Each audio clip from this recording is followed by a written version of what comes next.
नाज़रीन मेरे साथ मौजूद हैं लाहौर से ताल्लुक़ रखने वाली रज़िया, जो कि पेट्रोल पंप पे काम करती हैं।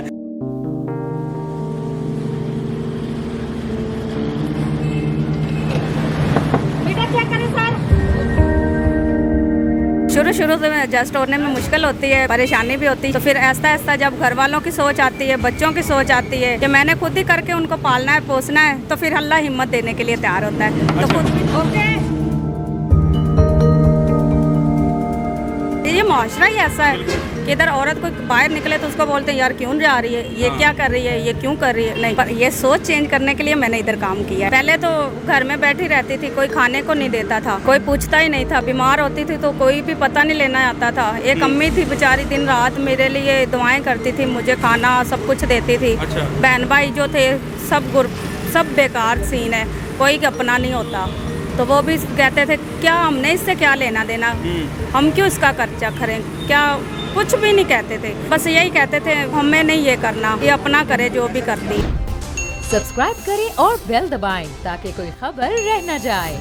नाज़रीन किसी का एहसान लेने से और किसी की बातें सुनने से अच्छा है कि आप अपनी मेहनत करें और अपना रिज़्क कमाएं और बच्चों का पेट पालें। नाज़रीन काका रिपोर्टर को सलाम और आप देख रहे हैं बोल न्यूज़। नाज़रीन मेरे साथ मौजूद हैं लाहौर से ताल्लुक़ रखने वाली रज़िया, जो कि पेट्रोल पंप पे काम करती हैं, मर्दों से ज़्यादा काम करती हैं। इधर सुबह 8 बजे आ जाती हैं, मुसलसल 10 घंटे खड़े रहकर ये काम करती हैं। आइए इनसे जानते हैं, ये थकती नहीं है, ये औरतों के लिए, लेडीज़ के लिए आला मिसाल हैं, जो कि कुछ करना चाहती हैं, अपनी मेहनत के बलबूते पे कुछ बनना चाहती हैं। आइए इनसे बात करते हैं। अस्सलाम वालेकुम। वालेकुम अस्सलाम। मैम कैसी हैं आप? ठीक ठाक, शुक्र अल्लाह का। 290 तक। मैम हमने देखा है पेट्रोल पंप पे लड़के काम कर रहे होते हैं, क्योंकि बड़ी टफ जॉब है, खड़े रहना होता है। आप एक लेडी होके यहाँ पे जॉब कर रही हैं, थकती नहीं है आप? सर जी थकता तो हूँ, फिर भी मजबूरी है, काम तो करना पड़ता है ना। तो इसीलिए 8 घंटे की 10 घंटे की जॉब है तो करते हैं। तो हमारा काम है, फिर वैसे ट्रेनिंग भी हो जाती है और आदत पे बढ़ जाती है। अच्छा, आदत भी पड़ जाती है। हमने देखा है लेडीज जो हैं, जो लड़कियां हैं, वो ऑफिस में काम करती हैं ज्यादा। आपने ये टफ जॉब क्यों चुनी है, क्या ऐसी मजबूरी है? क्योंकि मुझे मुश्किल काम करने में मजा आता है। अच्छा। हाँ, मैं चाहती हूँ कि मैं लड़कों जैसा काम करूँ। बचपन में मुझे शौक था कोई पुलिस वाला, कोई फौजी बनना। तो ऐसा तो फिर हुआ नहीं, मजबूरी थी। तो अब मुझे ये जॉब बिल्कुल अच्छी लगती है। इधर मर्दों के साथ ये होता है कि कंधे से कंधा मिला के बंदा काम कर सकता है। कितना मुश्किल होता है कि तमाम मर्द हजरात हैं और उनमें ये खतून है, काम कर रही है, एडजस्ट होने में मुश्किल नहीं आती? शुरू से एडजस्ट होने में मुश्किल होती है, परेशानी भी होती है, शर्म भी आती है। तो फिर ऐसा ऐसा जब घर वालों की सोच आती है, बच्चों की सोच आती है कि मैंने खुद ही करके उनको पालना है, पोसना है, तो फिर अल्लाह हिम्मत देने के लिए तैयार होता है। तो खुद भी हिम्मत करते हैं और इंशाल्लाह आज सबके सामने। कितने बजे आ जाती हैं इधर? मैं इधर 8 बजे आ जाती हूँ। अच्छा, कितने घंटे मुसलसल काम करती है? मैं 8 से लेकर पहले 6 बजे तक करती थी, अभी मेरी ड्यूटी चेंज हो गई, अब मैं 8 से लेकर रात 8 बजे तक करती हूँ। 12 घंटे आप खड़ी रहती हैं, मतलब घर जाके बच्चों को भी देखती हैं? बच्चे अभी मैंने मदरसे छोड़े हुए हाफिज़े कुरान के लिए। अच्छा, माशाल्लाह। तो वो उधर है। तो यहाँ से गुजारा हो जाता है, चल जाता है? कभी दिल नहीं किया कि मैं अपनी जॉब चेंज कर लूँ, कहीं और जॉब कर लूँ, यहाँ खड़े रहना होता है? बहुत ऑफरें आई हैं, फैक्ट्री से आई हैं, कहीं और मतलब घरों से आई हैं, फैक्ट्रियों से आई हैं, बहुत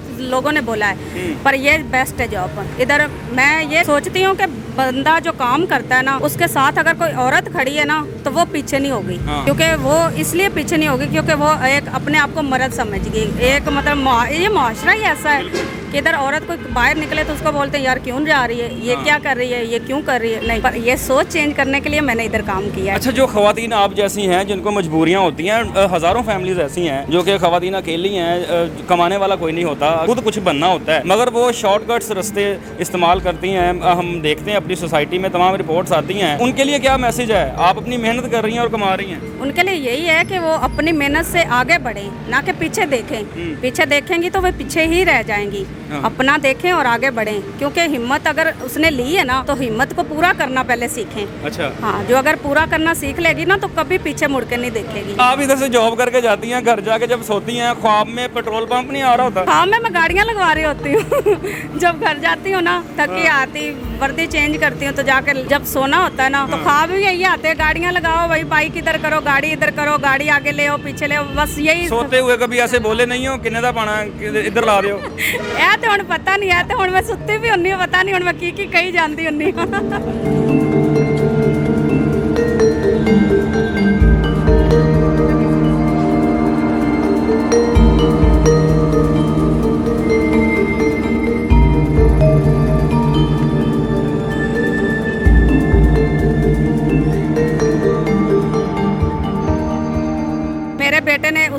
चला ना, वो 7 साल का, उसको पता चला कि मैं एक पेट्रोल पंप पर काम करती, तो वो कहने लगा मम्मा बंदों के पीछे पेट्रोल डालती हो, ये बंद कर दो काम।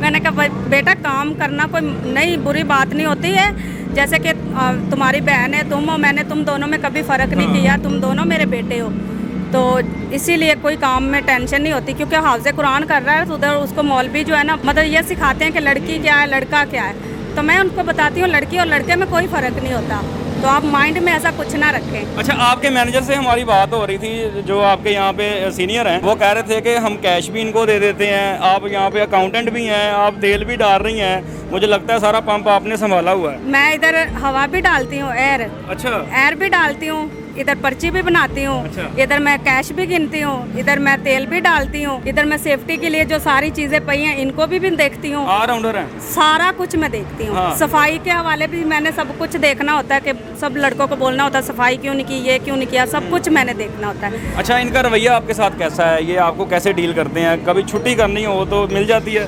जी जी, मेरे बॉस बहुत नाइस बंदे हैं, वो छुट्टी तो बिल्कुल मुझे बोला गया कि आप जब दिल करो छुट्टी कर लो, कोई प्रॉब्लम नहीं है, छुट्टी काटते भी नहीं है। हाँ। तो मेरा घर दिल नहीं लगता, अकेली होती हूँ तो मैं छुट्टी करूँ भी तो फिर भी मैं इधर आ जाती हूँ। अच्छा, यहाँ आप पेट्रोल जब डालती हैं, लड़कियाँ आती हैं कारें लेकर, बाइक्स पे भी लड़कियाँ आती हैं, खुद चला लेती हैं कुछ? जी मैं बाइक चला लेती हूँ। बाइक चला लेती हैं ना, आप में लड़कियों वाली हरकतें हैं, देखा मैंने, पहचान लिया है।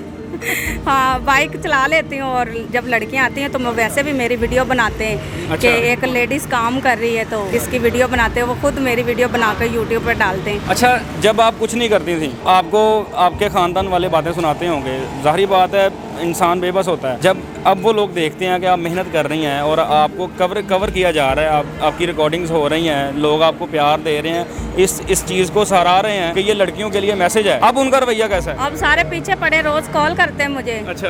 कोई पूछता ही नहीं था, बीमार होती थी तो कोई भी पता नहीं लेना आता था। एक अम्मी थी बेचारी, दिन रात मेरे लिए दुआएं करती थी, मुझे खाना सब कुछ देती थी। अच्छा। बहन भाई जो थे सब बेकार सीन है, कोई अपना नहीं होता, तो वो भी कहते थे क्या हमने इससे क्या लेना देना, हम क्यों इसका खर्चा करें, क्या कुछ भी नहीं कहते थे, बस यही कहते थे हमें नहीं ये करना, ये अपना करे जो भी करती है। जिस सिचुएशन से आप गुजरी हैं, हम ये कह सकते हैं कि इस माशरे में इंसान अपने लिए सिर्फ सब कुछ करता है, आपने अपने लिए कुछ करना होता है, कोई दूसरा आपके लिए कुछ नहीं कर सकता। हाँ सब कुछ अपने लिए, पर मैं सबके लिए करती हूँ। वाह। मुझे 10 साल हो गए इधर, 10 सालों में मैंने जितने कोई मेरे से, मेरी बहन भाई, मेरी अम्मी अब्बू, सब लोग मुझे बोलते हैं ना कि हमें इतने पैसों की ज़रूरत है, मैं 1 मिनट नहीं सोचती, खुद चाहे खाऊं ना खाऊं, पर मैं उनको ज़रूर भेजती हूँ। अच्छा। हाँ। तो जो आपको ख़वातीन देख रही हैं, जो कुछ करना चाहती हैं, उनके लिए क्या मैसेज है? उनके लिए यही मैसेज है कि बिल्कुल परेशान होने की ज़रूरत नहीं, किसी को जॉब नहीं भी मिल रही तो इधर आ जाएं, इधर बिल्कुल मैं जॉब पर रखूँगी, मैं इधर सबको जॉब पर रखती भी हूँ, अच्छा गाइड भी करती हूँ, उनको सिखाती भी हूँ, अगर ये है तो वो भी आ जाएं और हिम्मत ना हारें, क्योंकि आजकल अपने पैरों पर खड़ा होने के लिए पहले यही फैसला करा जाए कि जॉब करें, कोई गलत काम ना करें, बाहर ना जाएं, भीख ना मांगे, कुछ ना करें। किसी के आगे हाथ फैलाने से अच्छा मेहनत कर लो। हाँ ये बात सच है कि किसी के आगे हाथ ना फैलाएं, अपनी मेहनत करें। अच्छा, चाहे आखिरी शरारती सवाल है एक आपसे, आप यहाँ पे तेल डालती हैं, घर जाकर खाना बनाती हैं, कभी इस तेल में पकौड़े नहीं निकाल दिए? नहीं इस तेल में नहीं निकालती पकौड़े, तो फिलहाल मैं इस बनाती। तेल में अगर निकालेंगे तो क्या होगा? वो तो बंदा पागल ही हो जाएगा ना। जी नाज़रीन, आपने देखा रज़िया की कहानी आपसे शेयर की। माशाल्लाह मर्दों से ज़्यादा एक्टिव हैं, यहाँ पे आके 10 से 12 घंटे मुसलसल खड़े होकर काम करती हैं, और जो ख़वातीन इनको देख रही हैं उनके लिए ये मिसाल हैं, जो कुछ करना चाहती हैं, कुछ बनना चाहती हैं, बेबस हैं, कोई सहारा नहीं है, मगर अपनी मेहनत करके आप कुछ बन सकते हैं। इसके साथ ही मुझे दें इजाज़त, अल्लाह हाफिज़। को चेयरमैन बोल शोएब शेख के खिलाफ मनगढ़ंत, झूठा और बेबुनियाद केस। हुकूमत इंतकामी कार्रवाइयों पर उतर आई। रिश्वत देने के झूठे इल्जाम के पीछे असल हकायक वो ले आया अवाम के सामने। सिंध हाई कोर्ट की जानिब से 10 मार्च को एग्जैक्ट केस में बरियत का फैसला भी दे दिया गया, जो रिश्वत के इस इल्जाम को झूठा और बेबुनियाद साबित करने के लिए काफी है। सवाल ये उठता है, न रिश्वत लेने वाला न देने वाला मौजूद, तो फिर ये मुकदमा क्या है? गुज़िश्ता 5 सालों में ना तो कोई गवाह पेश हुआ और ना ही कोई सबूत सामने आया, जबकि कोई इंक्वायरी अमल में में नहीं लाई गई। जब मुल्जिमान से कोई तहकीकात नहीं की गई, कुछ साबित नहीं हुआ, तो फिर ये मुकदमा क्या है? इससे कबल केस की इंक्वायरी कमेटी के सामने खुद जज कादिर मेमन ने रिश्वत के इल्जाम की तरदीद की थी और कमेटी को तहरीरी तौर पर आगाह भी किया था। इस झूठे और बेबुनियाद केस की कानूनन कोई हैसियत नहीं। सिंध हाई कोर्ट इस मुकदमे में शोएब शेख को बरी कर चुकी है, तो फिर इस नाम नेहाद इल्जाम की कानूनी हैसियत क्या है? बोल इंसाफ का मुंतजिर है।